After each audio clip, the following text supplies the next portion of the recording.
উত্তরবঙ্গের কথা বললে সেখানেও স্বস্তি এখনই পুরোপুরি পাওয়ার নয়। দার্জিলিং, কালিম্পং এবং আলিপুরদুয়ারে ভারী থেকে অতি ভারী বৃষ্টির বিপদ বজায় রয়েছে। কোচবিহার এবং জলপাইগুড়িতেও প্রবল বৃষ্টির ধারা জারি থাকার সম্ভাবনা রয়েছে।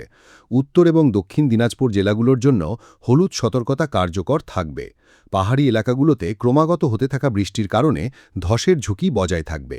যখন নিচু এলাকাগুলোতে জলমগ্নতা এবং নদীগুলোর জলস্তর বৃদ্ধি মানুষের চিন্তা বাড়াতে পারে। তিস্তা, তোরসা, জলঢাকা এবং রাইডাকের মতো নদীগুলোর তীরে বসবাসকারী মানুষদের বিশেষ সতর্ক থাকার পরামর্শ দেওয়া হয়েছে। দক্ষিণবঙ্গে কলকাতা, হাওড়া, হুগলি, উত্তর ২৪ পরগনা, দক্ষিণ ২৪ পরগনা, পূর্ব বর্ধমান, পশ্চিম বর্ধমান, নদিয়া, বীরভূম, বাঁকুড়া, পুরুলিয়া, পূর্ব মেদিনীপুর, পশ্চিম মেদিনীপুর, ঝাড়গ্রাম এবং মুর্শিদাবাদের মতো জেলাগুলোতে থেমে থেমে হালকা থেকে মাঝারি বৃষ্টির ধারা জারি থাকতে পারে। কিছু স্থানে হঠাৎ প্রবল বৃষ্টিও দেখতে পাওয়া যেতে পারে।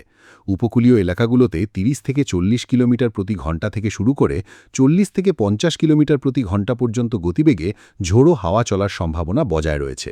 তাই খোলা মাঠ, নদীর তীর এবং সমুদ্র সৈকতে অপ্রয়োজনীয়ভাবে যাওয়া থেকে বিরত থাকা অত্যন্ত জরুরি হবে। কিন্তু থামুন, আবহাওয়াবিজ্ঞানীরা যে পরিবর্তনের দিকে ইঙ্গিত করছেন তা আগামী কয়েক ঘণ্টায় ছবিটা পুরোপুরি বদলে দিতে পারে। যদি বঙ্গোপসাগর থেকে আর্দ্রতার প্রবাহ একইভাবে জারি থাকে, তবে যে এলাকাগুলোতে এখন শুধু হালকা বৃষ্টি হচ্ছে সেখানে হঠাৎ মুষলধারে বৃষ্টি শুরু হতে পারে। তাই এই তথ্যটি শেষ পর্যন্ত অবশ্যই দেখুন, কারণ আপনার জেলাও পরবর্তী আপডেটে প্রভাবিত জেলাগুলোর তালিকায় অন্তর্ভুক্ত হতে পারে। কলকাতায় আপাতত আকাশ বেশিরভাগ সময় মেঘে ঢাকা থাকবে। মাঝে মাঝে হালকা থেকে মাঝারি বৃষ্টি হতে থাকবে এবং কিছু সময়ের জন্য প্রবল বৃষ্টিও হতে পারে। ক্রমাগত মেঘলা থাকার কারণে তাপমাত্রায় খুব বড় পরিবর্তন দেখতে পাওয়া যাবে না, কিন্তু গুমোট গরমে কিছু স্বস্তি মিলতে পারে।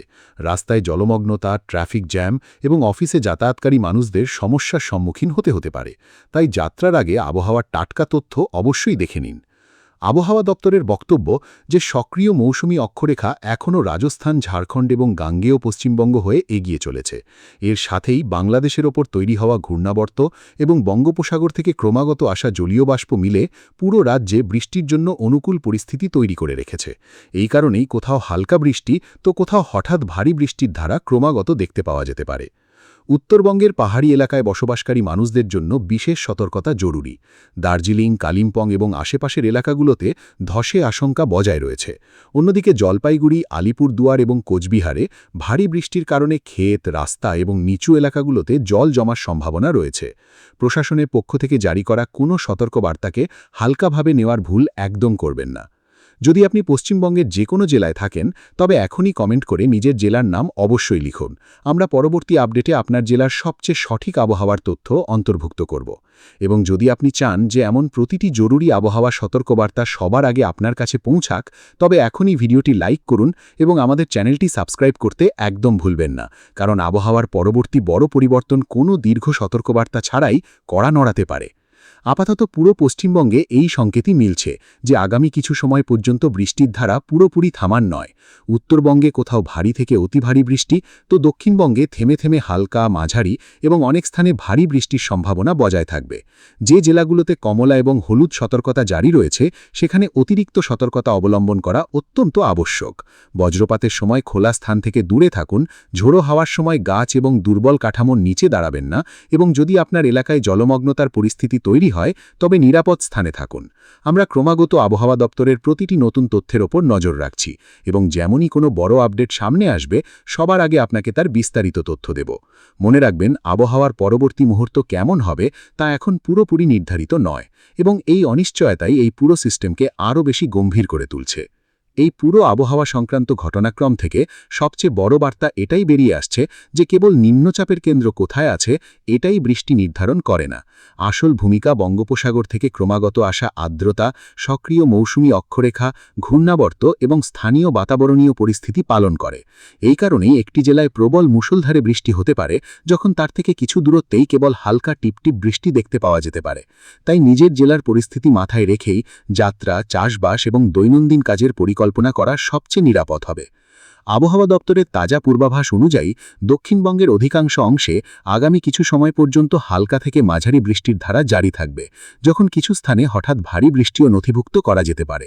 কলকাতা, হাওড়া, হুগলি, উত্তর 24 পরগনা, দক্ষিণ 24 পরগনা, পূর্ব বর্ধমান, পশ্চিম বর্ধমান, ঝাড়গ্রাম, বাঁকুড়া, পুরুলিয়া, বীরভূম, নদিয়া, মুর্শিদাবাদ, পূর্ব বর্ধমান এবং পশ্চিম বর্ধমানে আবহাওয়া দ্রুত মোড় নিতে পারে।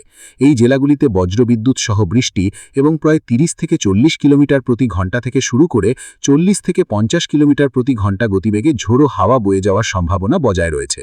নিচু এলাকাগুলিতে জল জমা এবং যান চলাচল প্রভাবিত হওয়ার বিপদও বজায় থাকবে। উত্তরবঙ্গের পরিস্থিতিও পুরোপুরি স্বাভাবিক হয়নি। দার্জিলিং, কালিম্পং, জলপাইগুড়ি, আলিপুরদুয়ার এবং কোচবিহারে ভারী বৃষ্টির পর্যায় মাঝে মাঝে জারি থাকতে পারে। উত্তর দিনাজপুর এবং দক্ষিণ দিনাজপুরেও থেমে থেমে ভালো বৃষ্টি হওয়ার সম্ভাবনা বজায় রয়েছে।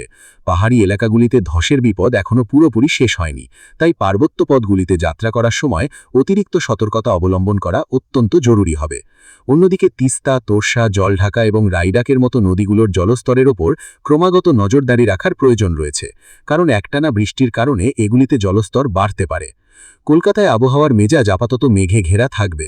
সর্বোচ্চ তাপমাত্রা প্রায় 31.6 ডিগ্রি সেলসিয়াসের আশেপাশে থাকার অনুমান করা হয়েছে।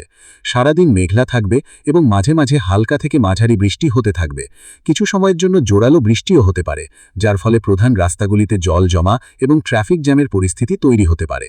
একটু ভাবুন, যদি বঙ্গোপসাগর থেকে আর্দ্রতার প্রবাহ একইভাবে ক্রমাগত বজায় থাকে, তবে যে এলাকাগুলোতে এখন শুধু হালকা বৃষ্টি হচ্ছে, সেখানে পরের কয়েক ঘন্টার মধ্যেই জোরালো মুষলধারে বৃষ্টি শুরু হতে পারে। তাই এই তথ্যটি শেষ পর্যন্ত অবশ্যই দেখুন, কারণ আপনার জেলাও পরবর্তী আপডেটে প্রভাবিত জেলাগুলোর তালিকায় অন্তর্ভুক্ত হতে পারে। এই পুরো আবহাওয়া সংক্রান্ত ঘটনাক্রম থেকে সবচেয়ে বড় বার্তা এটাই বেরিয়ে আসছে যে কেবল নিম্নচাপের কেন্দ্র কোথায় আছে এটাই বৃষ্টি নির্ধারণ করে না। আসল ভূমিকা বঙ্গোপসাগর থেকে ক্রমাগত আসা আর্দ্রতা, সক্রিয় মৌসুমী অক্ষরেখা, ঘূর্ণাবর্ত এবং স্থানীয় বাতাবরণীয় পরিস্থিতি পালন করে।